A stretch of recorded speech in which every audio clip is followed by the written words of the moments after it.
semua saham Lin Group atas nama Tuan akan dipindahkan sepenuhnya kepada Cik Lin Si Yin. Akan berkuat kuasa pada hari lahirnya yang ke-25.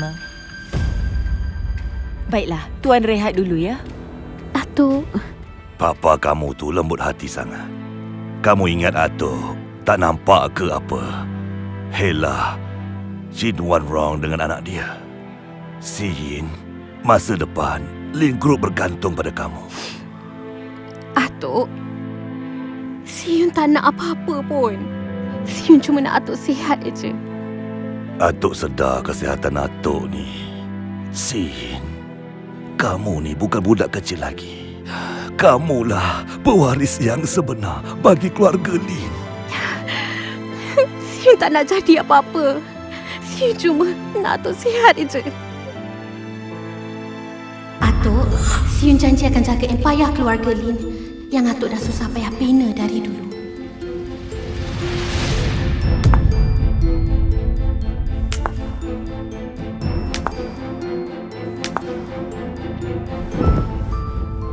Saya panggil semua ke sini sebab dalam mesyuarat pemegang saham nanti, awak semua kena jatuhkan Lin Si.